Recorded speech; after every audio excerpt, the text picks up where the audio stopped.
اب مسلمان رمضان کا مہینہ پاتا ہے، رمضان کے دنوں میں روزہ رکھتا ہے، تو اس مسلمان کو بتایا جاتا ہے روزے میں 3 حالتیں پانی ہیں۔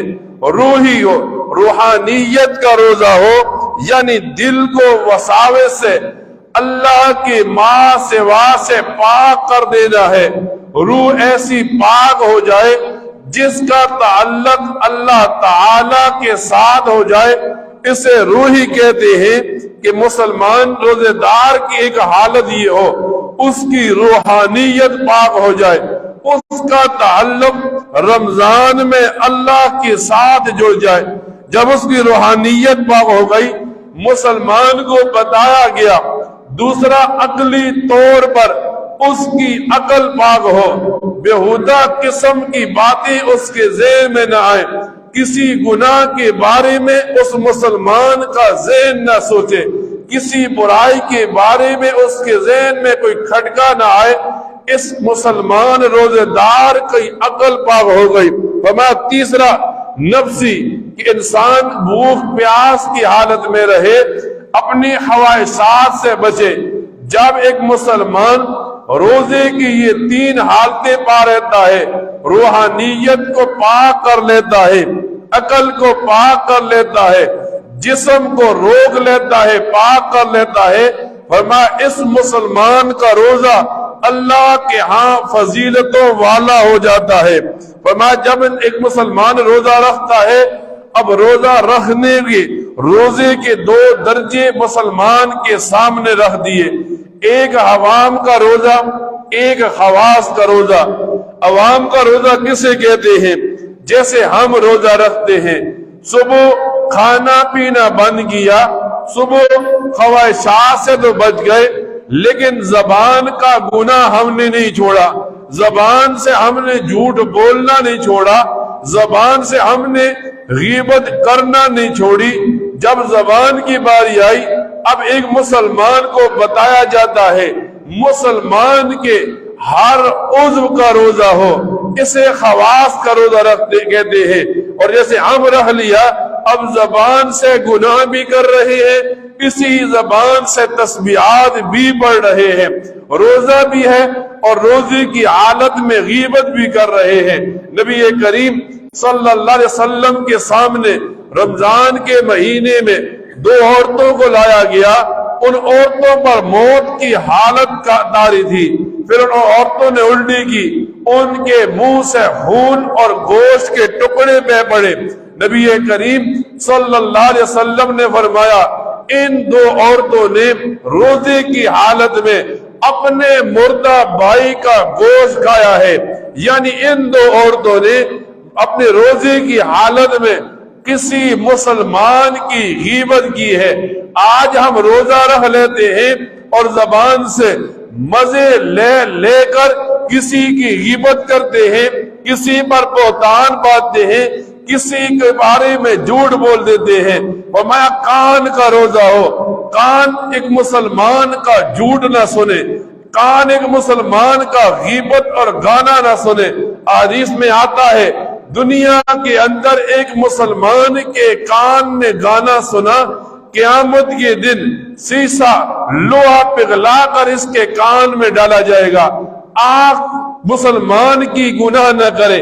آج کل کیا ہوتا ہے، ہم روزہ گزارنے کے لیے موبائل کھول لیتے ہیں، موبائل پر ہم آنکھوں کا زنا کرتے ہیں، غیر محرم کو دیکھتے ہیں، ایک طرف مشقت اٹھائی، کھانا چھوڑ دیا، پینا چھوڑ دیا، اور ایک طرف ہم نے کیا کیا، ہم نے روزہ گزارنے کے لیے یا مجلس لگا لی جہاں غیبت اور جھوٹ شروع ہے، یا ہم اکیلے پن میں موبائل کھول کر بیٹھ گئے۔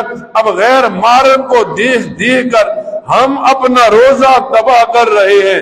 وہاں ایک مسلمان کو بتایا گیا عوام کا روزہ نہیں رہنا، خواص کا روزہ رکھنا ہے۔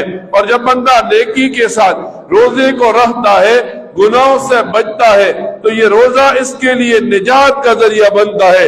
احادیث میں آتا ہے نبی کریم صلی اللہ علیہ وسلم فرماتے ہیں قیامت کا دن ہوگا، اللہ تعالیٰ قیامت کو حکم دے گا جا اور گنہگاروں کو جکڑ لے، اب جب وہ آگ پلٹے گی لوگوں کو پکڑنے کے لیے، بعض لوگوں سے وہ آگ 40 برس کے فاصلے پر ہو جائے گی۔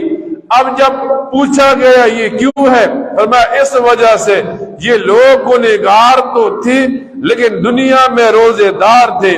یوں آتا ہے حدیث کی کتابوں میں، نبی کریم صلی اللہ علیہ وسلم فرماتے ہیں ایک آدمی کو جہنم میں ڈالا جائے گا، اب جس طرف وہ جائے گا جہنم کی آگ اس سے 40 برس کے فاصلے پر بھاگے گی۔ اب جو جہنم کی آگ کو بھڑکانے والا مالک ہے وہ آگ سے مخاطب ہو کر کہے گا تو اس آدمی کو کیوں نہیں جلاتی؟ تو آگ کہے گی اس انسان کے منہ سے روزے کی بو آتی ہے۔ اب ایک مسلمان سنے، ایک مسلمان سوچے، اپنے دل و دماغ میں بات کو بٹھائے، یہ تھوڑی سی مشقت اٹھانی ہے، اور اس تھوڑی سی مشقت اٹھانے کے بعد کیا ہوگا؟ اللہ تعالی انعامات کی بارش کریں گے۔ یوں آتا ہے حدیث کی کتابوں میں، نبی کریم صلی اللہ علیہ وسلم فرماتے ہیں ایک مسلمان روزہ رکھتا ہے، ایک مسلمان رمضان کا مہینہ پاتا ہے اور رمضان کے مہینے کے اندر وہ روزہ رکھتا ہے یا غیر روزے کے ساتھ ہے، موت آ جاتی ہے۔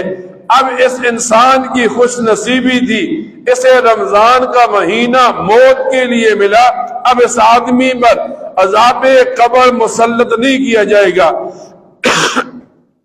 اللہ تعالیٰ نے جب مسلمان کو رمضان دیا تو رمضان نیکیاں کرنے کے لیے دیا۔ اب ہم کیا کریں؟ رمضان کے مہینے میں قرآن کریم کو کھول کر بیٹھ جائیں، ایک ایک لفظ کو پڑھیں، ایک لفظ پر 10 سے 7 تک، 70 سے 700 تک کا بدلہ ملتا ہے۔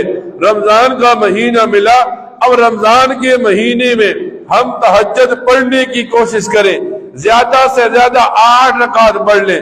اگر اتنی ہمت نہ لگے 2 رکعت تہجد کی نیت آذان سے پہلے ہم شروع کر دیں، یہ رمضان کا تہجد ہمیں پورے سال کے لیے ایک قسم کا تخمینہ اور ابتدائیہ مل جائے گا۔